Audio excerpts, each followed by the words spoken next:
সেটা হচ্ছে যে সরকারের যে মনোভাব আমরা এখন দেখি, আজ দেখছি, গতকাল দেখেছি, এই কোটা সংস্কার আন্দোলন নিয়ে তাদের জায়গায় যদি ন্যূনতম সদিচ্ছাটুকু আজকে থেকে 5 দিন আগে থাকতো তাহলে একটা লাশও পড়তো না। এই দায় কখনোই সরকার এড়াতে পারে না। দ্বিতীয়ত, আইন শৃঙ্খলা রক্ষাকারী বাহিনীর প্রতিনিধি আমাদের এখানে রুমে কিছু রয়েছেন, তারা শাহবাগেও ছিলেন, তারা দেখেছেন আমরা শাহবাগে যে 10-11 জন ছিলাম কোনোদিন একটা গাড়িতে আমরা স্পর্শ পর্যন্ত করিনি। সেখানে যখন আজকে ঢাকা শহরে বিভিন্নভাবে উস্কানি দিয়ে হোক, অন্য কারো অপচেষ্টায় হোক, যখন এই ধ্বংসযজ্ঞগুলো চলেছে তখন আসলে দায় করা হয় আমাদের ব্যানার দিকে। যখন আমরা শাহবাগে বারবার আহ্বান জানিয়েছি যে আপনারা আমাদেরকে এই আহ্বানটুকু করুন, বসার স্কোপটুকু করে দিন, বিভিন্ন অংশীজনের সমন্বয়ে আলোচনা করে আমরা এই কোটার একটি যৌক্তিক সংস্কার চাই, তখন আমাদের কথা শোনা হয়নি। আমরা আমাদের জায়গা থেকে কি বলতে চাই যে বাংলাদেশ আসলে যাচ্ছে সামনের দিকে, অন্তত এখান থেকে অনেক কিছু শিক্ষা নেওয়ার আমাদের রয়েছে। যেটি যৌক্তিক, যেটি প্রাণের দাবি ছিল পুরো বাংলাদেশের, সেই দাবিকে আপনারা বিলম্বিত করে, সেই দাবিকে ভাঙচুরে আপনারা পরিণত করে, সেই দাবিকে মেনে নিতে গিয়ে 300-400 কিংবা নাম না জানা অজানা অসংখ্য মানুষের লাশ ফেলে দিয়ে আজকে আপনি ঠিকই সেই দাবিটি পূরণ করতে যাচ্ছেন। কিন্তু এই যে ক্ষতিগুলো হয়ে গিয়েছে বাংলাদেশের অসংখ্য পরিবারে, এগুলো আসলে কখন পূরণ করা সম্ভব নয়। তাই আপনাদের মাধ্যমে এটুকু জানাতে চাই যে বাংলাদেশ সরকার থেকে শুরু করে আগামীতে যারা এই বাংলাদেশের নেতৃত্বে থাকবে তারা যেন ওই দাবিটুকু, গুরুত্বটুকু অনুধাবন করার তাদের সামর্থ্যটুকু থাকে। আমাদের এখানে আমাদের অন্যতম সমন্বয়ক আসিফ, আপনারা সকলে চিনবেন, আসিফের বাবা এখানে রয়েছেন। একজন বাবা সন্তানের খোঁজে বাংলাদেশের বিভিন্ন হসপিটালের মর্গে যাচ্ছে, এর চেয়ে বেদনাদায়ক, ন্যাক্কারজনক ঘটনা আর কিছু হতে পারে না। আসলে এগুলো সৃষ্টি হয়েছে কিভাবে, এগুলো আমাদের ভাবতে হবে।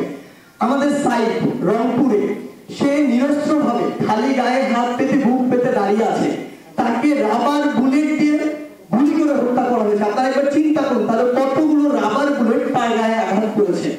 তাহলে এই যে জিনিসগুলো হয়েছে এগুলোর দায় কোনোদিন সরকার এড়াতে পারে না। আজকে সরকারের নীতি নির্ধারক মহলের বিভিন্ন মন্ত্রী যেভাবে সংবেদনশীল বক্তব্য দিচ্ছে, এমন একটি বক্তব্যের প্রত্যাশা আমরা শাহবাগে 10 দিন ছিলাম, কিন্তু তখন তারা আমাদেরকে বিভিন্ন ট্যাগ দিয়েছে। তো এই জায়গাগুলো আসলে এখন সরকারের জায়গা থেকে যত কিছুই বলা হোক না কেন, এটা কখনো এই পর্যন্ত আসার কথা ছিল না। সেই জায়গা থেকে আমরা আমাদের যদি কর্মসূচির কথা বলি, আমরা 2 দিনের একটি আলটিমেটাম দিয়েছিলাম আমাদের 4টি জরুরি দাবি জানিয়ে। আমি স্পষ্ট করি, আমাদের একটি মূল দাবি ছিল কোটা সংস্কার নিয়ে, যেটি নিয়ে আমরা প্রজ্ঞাপন দেখেছি।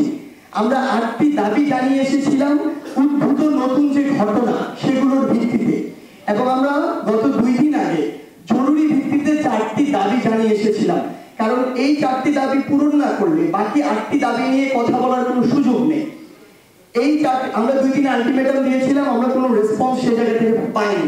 আপনারা লক্ষ্য করুন, প্রত্যেকবার আমরা আমাদের জায়গা থেকে প্রথমে সরকারকে সেই সুযোগটি দিয়েছি, কিন্তু যতক্ষণ না এটা চূড়ান্ত পর্যায়ে গিয়েছে ততক্ষণ সরকারের কোনো রেসপন্স পাওয়া যায়নি।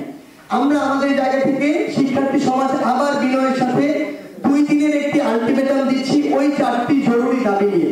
আমাদেরকে আজকে প্রেস ব্রিফিংয়ে মাননীয় আইনমন্ত্রী বলছেন ক্লাসে ফিরে যেতে। আপনি পুরো বিশ্ববিদ্যালয়গুলোতে আইন শৃঙ্খলা রক্ষাকারী বাহিনী দিয়ে ভরিয়ে রেখেছেন, আপনি হল বন্ধ করে রেখেছেন, আমরা কোথায় যাব? মানে আপনাদের কথা তো প্রাসঙ্গিকতা থাকতে হবে। সেই জায়গা থেকে আমাদের 4টি জরুরি দাবি আমরা জানিয়ে যাচ্ছি। আমরা 2 দিনের একটি আলটিমেটাম দিচ্ছি। আমরা চাই বৃহস্পতিবারের মধ্যে বিশ্ববিদ্যালয় প্রশাসনের সাথে সরকারের পক্ষ থেকে কথা বলে সেই পরিবেশটি তৈরি করা হোক, এবং আমরা সকলে যেন শুক্রবারে বাংলাদেশের সকল ক্যাম্পাসে আমরা শিক্ষার্থীরা ফিরে যেতে পারি।